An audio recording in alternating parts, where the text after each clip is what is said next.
Tananana, tananana. Tá começando mais um boletim semanal da IPU do IBIS.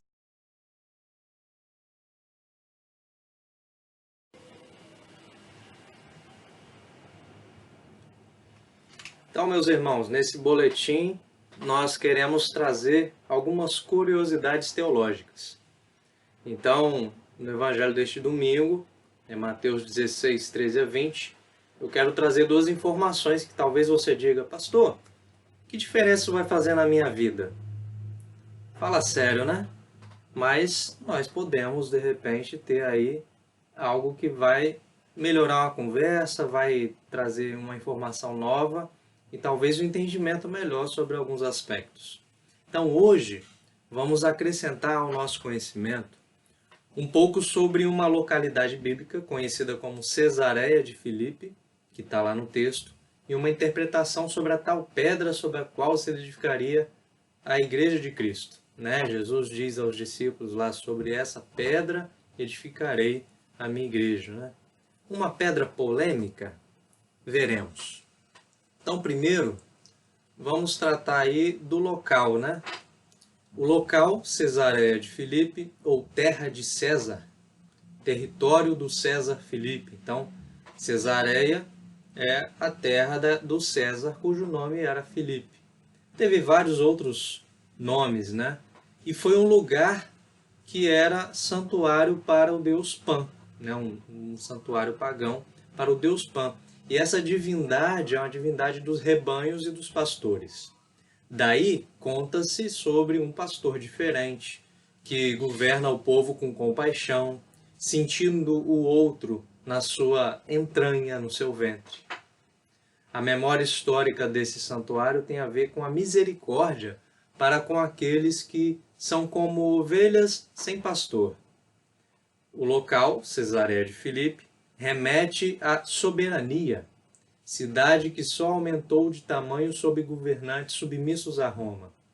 Então, é um lugar onde Roma, por meio dos seus Césares, que atuaram ali dando nome a esse local, foi aumentando aquela cidade, dando grandes proporções, construções, para ser uma cidade de um César. Uma soberania ligada à tirania e ao massacre dos povos, no caso, os judeus explorados e oprimidos e outros povos.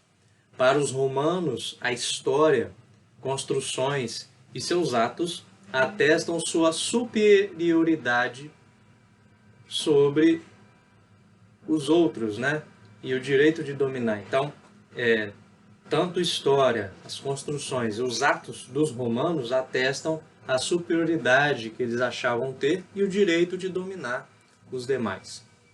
Roma se acha proprietária, então, e ditadora da história. Olha o que esse lugar nos mostra, Uma cidade que tem o nome de um César, uma Cesareia. O que ela nos mostra aí quando a gente vai mais a fundo, na história dessa cidade?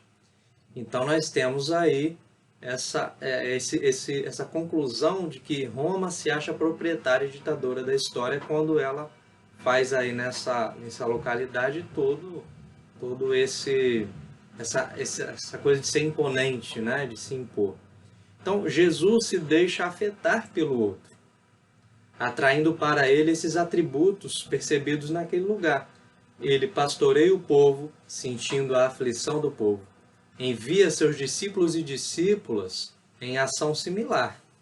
A gente vai ver aí no texto bíblico, em outros capítulos, que Jesus envia os seus discípulos e discípulas para também serem aqueles que pastoreiam o povo, sentindo a dor do povo. Assim reconhecemos em Jesus o agente comissionado de Deus, o profeta enviado de Deus. Então Jesus, em Mateus 16, 13 a 20, lá na Cesareia de Filipe, é o agente dos propósitos de Deus que serão triunfantes no final dos tempos. Então isso é sobre esse lugar, Essa é a nossa primeira curiosidade. Mas e a tal pedra polêmica? Então você pode dizer assim: pastor, tem a ver com aquele versículo, quem não tiver pecado, que atire a primeira pedra? Será que tem a ver? A questão não é essa. estamos lendo uma tradução, não é verdade? Né? A gente abre a Bíblia, o que a gente está lendo aí, essas palavras são uma tradução. E aí vamos lembrar aqui o que nos disse certo dia, lá na igreja, quando a gente podia se encontrar no ano passado, o reverendo Manuel Miranda, sobre a questão da tradução. Ele nos disse que toda tradução é uma traição, pois o sentido, o significado original das palavras, né, esse sentido, tanto significado, tudo que quer dizer aquela palavra original pode ser alterado, pode ser perdido por diversos motivos, inclusive por razões particulares do tradutor. Né? As pessoas, elas às vezes podem, por algum motivo ou razão, querer traduzir de outro jeito, ou por desconhecimento, né, da correspondência de uma palavra numa língua e outra, acabar cometendo aí uma mudança, uma alteração que perde o sentido original. Portanto, assim, no meio do caminho tinha uma pedra no meio do caminho. Em linhas gerais, a pedra aqui é a confissão de fé de Pedro. Né? Quando a gente lê no texto que Jesus está dizendo aí sobre essa pedra, construirei, né, edificarei a minha igreja, em linhas gerais tem a ver, está ligado com a confissão de fé de Pedro. E isso é um consenso na tradição ecumênica. Né? As igrejas ecumênicas, cristãs ecumênicas, elas têm esse entendimento. Portanto, não é uma polêmica nem entre os católicos que compartilham dessa interpretação comum. Então, fazendo aqui o caminho inverso da linha portuguesa para as línguas hebraica e grega, nós temos então Pedro, pedra, né, que a gente tem aí no nosso texto. A gente vai ver Pedro e pedra como correspondentes. Mas se a gente for para as outras línguas, nós vamos ter Cefas, a gente tem algumas traduções que colocam lá Cefas, e vamos ter Kefar. O apóstolo Paulo cita Pedro, né, o apóstolo Pedro, como Kefar. Né? A gente vai traduzir Pedro, mas lá Paulo, na língua grega, está dizendo Kefar. E o que significa Kefar? Não significa pedra, significa caverna. E ali no texto onde Paulo cita Pedro como Kefar, o significado é caverna de proteção ou acolhimento de pessoas pobres. Olha que mudança, né? A gente pensando em pedra, né, sobre essa pedra, mas aqui nós vemos que o significado aí que nós estamos encontrando, na verdade, é de uma caverna. E eu pergunto a você que gostaria, de repente, de lançar uma pedra. Alguém vai construir uma casa sobre um Kefar? Alguém vai construir uma casa sobre uma caverna? Lógico que não. Pois a caverna é a própria casa. Né? Nós sabemos que a caverna já é um lugar onde você tem essa cavidade ali onde você pode morar. E aí eu não estou falando dos homens da caverna, não. A gente pode se lembrar também que muitas comunidades perseguidas, né, pelo Império Romano viviam num subsolo, em lugares escondidos, como uma caverna. Então, a caverna é a própria casa. E Pedro não é a casa. Né? Pedro não é a casa. Mas sim, ele representa simbolicamente aí o desejo de Jesus de uma comunidade simples, de acolhida especialmente aos marginalizados. Então, essa pedra polêmica, né, que sempre foi tanto polêmica para a gente, nessa interpretação nova que nós trazemos, que tem a ver com pesquisas, né, com pessoas estudiosos aí que procuraram compreender essas traduções, compreender o texto, compreender as palavras, nos traz essa ideia que faz muito mais sentido. De essa pedra, na verdade, é uma caverna, que é um lugar onde acolhe pessoas, né, marginalizadas. E é o desejo de Jesus, que se edifique a igreja de Cristo seja como essa pedra, que seja edificada aí, uma igreja que acolha pessoas marginalizadas. Então que essas novidades teológicas, essas curiosidades, façam sentido na sua vida. Um grande abraço.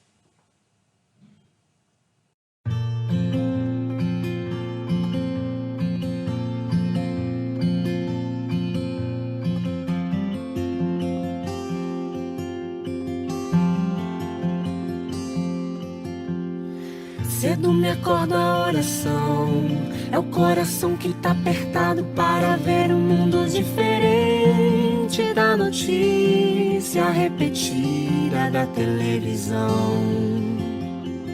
Eu me pergunto onde é que foi, alguém me explica por favor, onde é que foi que nós desaprendemos a viver em união. Quero ver mudar, mas se eu aqui só esperar, eu sou um deles, sou só um deles. Minha oração só é real transformação se começar em mim. Haja mais amor a começar em mim, amor que eu tanto quero ver a começar em mim, a começar em mim. Quem me perceber, que antes possa me reconhecer, me descrever em teu amor.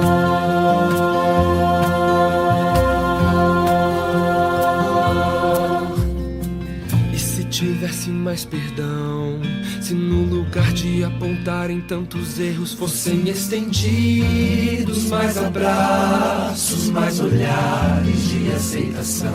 Se não mais tanto tempo em vão, se nosso bem mais precioso não faltasse quando pra ouvir, pra entender o meu irmão. Posso até sonhar, mas se eu aqui só esperar, Eu sou um deles, sou um deles. Minha oração só é real transformação se começar em mim. Haja mais amor a começar em mim. E vamos aos aniversariantes da semana. No dia 24, a Camila Nogueira Bonfim. No dia 24 também, nossa querida presbítera Irene Leia. E no dia também 24, nossa querida presbítera Sirlene Mota de Carvalho. E no dia 25, o Rui Souza Santos. Aos agraciados com mais um ano de vida, muitas bênçãos, muitas felicidades e um abraço fraterno da igreja. E só lembrando que quarta-feira temos a nossa reunião de oração às 19 horas. Venha orar conosco.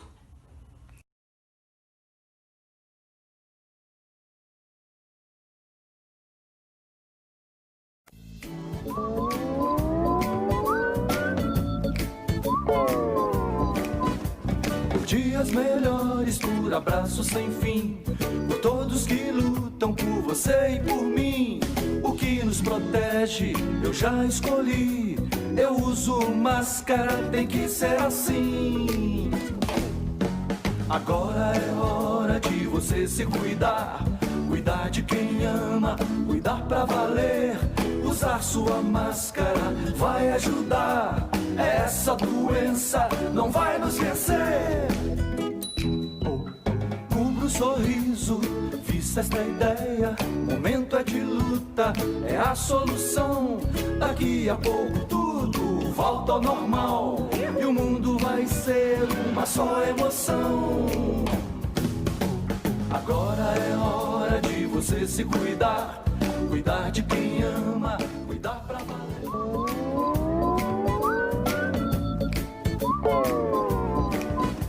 Por dias melhores, por abraços sem fim, por todos que lutam por você e por mim.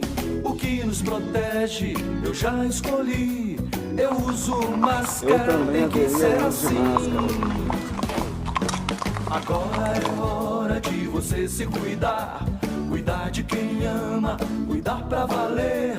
Usar sua máscara vai ajudar, essa doença não vai nos vencer.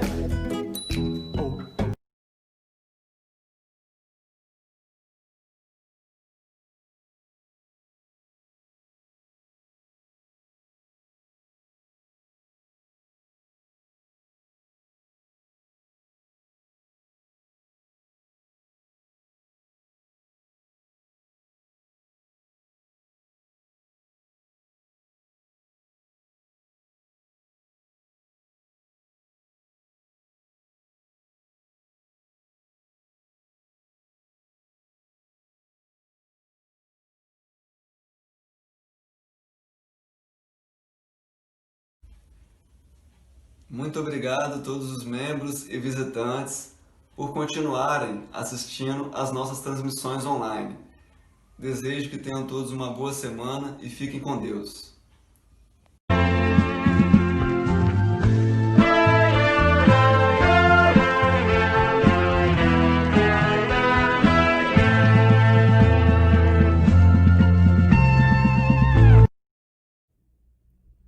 Ei, Lu, tudo bom?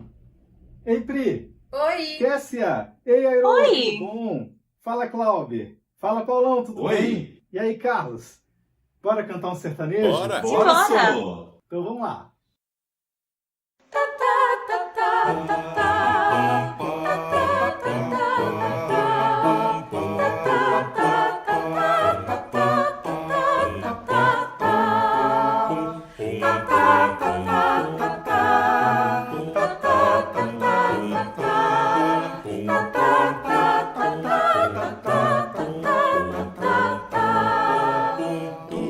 Não fica bem a gente passar bem o outro caristia. Ainda mais quando se sabe o que fazer e não se faz. Como fruto do amor de Cristo, fruto do seu compromisso, vendeu o homem o que tinha e repartiu. Era seu nome Barnabé, natural de Chipre, também chamado de José das Consolações, homem bom e piedoso, cheio de fervor e fé, homem de Deus. E quando Saulo converteu-se a Cristo, lhe faltou amigo, alguém que fosse companheiro, fonte de consolo e abrigo. Como fruto do amor de Cristo, fruto do seu compromisso, foi um homem procurá-lo, dando-lhe a mão. Era seu nome Barnabé, natural de Chipre, também chamado de José das Consolações, homem bom e piedoso, cheio de fervor e fé, homem de Deus. Quando a igreja se espalhou para todo canto que havia, por providência assim por mão de Deus chegou a Antioquia. Precisando de um pastor de almas, mesmo de um pastor de homens, foram procurar aquele que qualificou. Era seu nome Barnabé, natural de Chipre, também chamado de José das Consolações, homem bom e piedoso, cheio de fervor e fé, homem de Deus. Era seu nome Barnabé, natural de Chipre, também chamado de José das Consolações, homem bom e piedoso, cheio de fervor e fé, homem de Deus. Ta ta ta ta ta ta ta ta ta ta ta ta ta. Eita, enganso!